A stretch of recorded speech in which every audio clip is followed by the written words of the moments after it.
করছি আমার সিকিম ভ্রমণের শেষ পর্ব দেখার জন্য। আমি আজকে গ্যাংটক থেকে শিলিগুড়ি যাব, শিলিগুড়ি থেকে কলকাতা যাব। তো চলুন সবাই আমার সিকিম ভ্রমণের শেষ পর্ব এনজয় করা যাক। এই যে হচ্ছে ব্যাগ, আমাদের হোটেল রুম, আর এখান থেকে গ্যাংটকের ভিউ দেখা যাচ্ছে। পুরো কুয়াশা ঢেকে গেছে। ওই নিচেরটা হচ্ছে এমজি মার্গ, পুরোটা রোড। এটা হচ্ছে এমজি মার্গের ওইখান দিয়ে এসে এরকম ভিতরে রোড। এত ঠান্ডা আজকেও। সকাল 8টা বাজে আমরা হোটেল চেক আউট দিয়ে বের হয়ে পড়ি, আর আমরা একটা ট্যাক্সি নিয়ে আমাদের হোটেল থেকে বাস স্ট্যান্ড যাওয়ার পর্যন্ত, যার ভাড়া ছিল 200 রুপি। আমাদের বাস ছাড়ার সময় ছিল 9টায়, তাই আমরা একটু আগে বের হয়ে পড়ি, আর বাস স্ট্যান্ডে পৌঁছে গিয়ে আমরা নাস্তা সেরে নিই।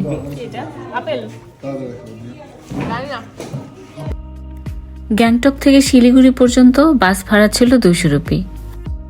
তবে ফেরার সময় বাসে না ওঠাটাই উত্তম, কারণ বাসে প্রচুর ভিড় থাকে আর ট্রাফিক থাকে পাহাড়ের উপরেও, সো অনেক বেশি লেট হয়ে যাবে বর্ডারে যেতে। গাড়িতে বসে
সাড়ে 6টার বেশি বাজে, এখন আমাদের ব্রেক দিচ্ছে।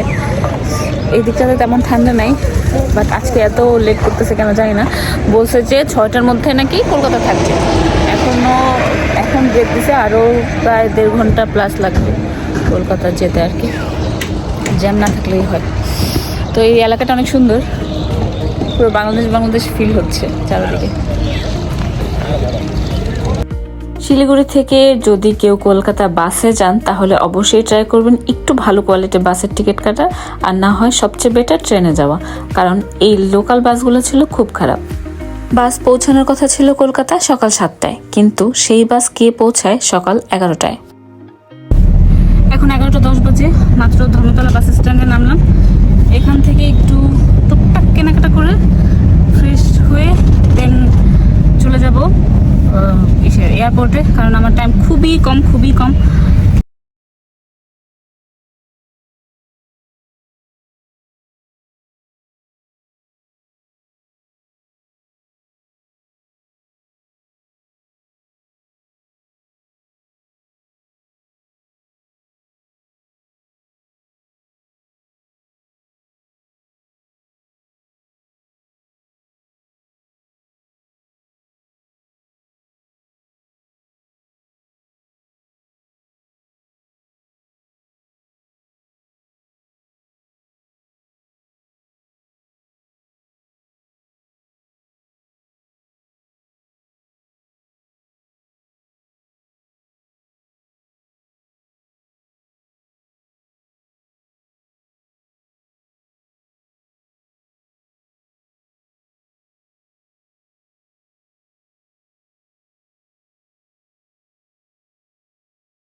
सरकारी नियमों के अनुसार सभी इलेक्ट्रॉनिक उपकरणों का उपयोग फ्लाइट मोड में ही करें। बिना फ्लाइट मोड के उपकरणों को उड़ान के दौरान बंद रखें। इलेक्ट्रॉनिक मनोरंजन उपकरणों का इस्तेमाल टेक ऑफ के बाद कर सकते हैं। তো প্লেন যাত্রা শুরু করে এর মধ্যে আপনাদের কিছু ইনফরমেশন দিয়ে রাখি। আমার ঢাকা থেকে শিলিগুড়ি, শিলিগুড়ি থেকে গ্যাংটক, গ্যাংটক থেকে কলকাতা, কলকাতা থেকে বাংলাদেশ, সব মিলিয়ে আমার খরচ পড়ে প্রায় 26,000 টাকা।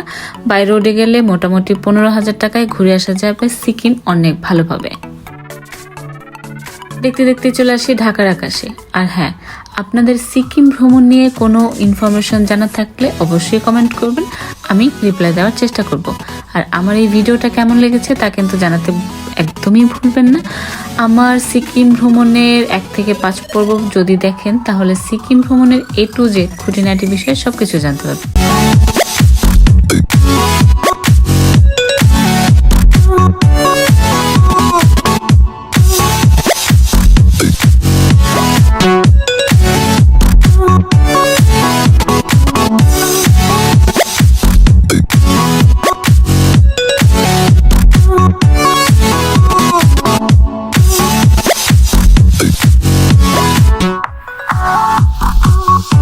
তো আমি বিমান থেকে নেমে পড়ি, আর নেমে আমি সরাসরি চলে যাই ইমিগ্রেশনে। ইমিগ্রেশনের কাজ কমপ্লিট করে আমি চলে যাই ব্যাগ নেওয়ার জন্য।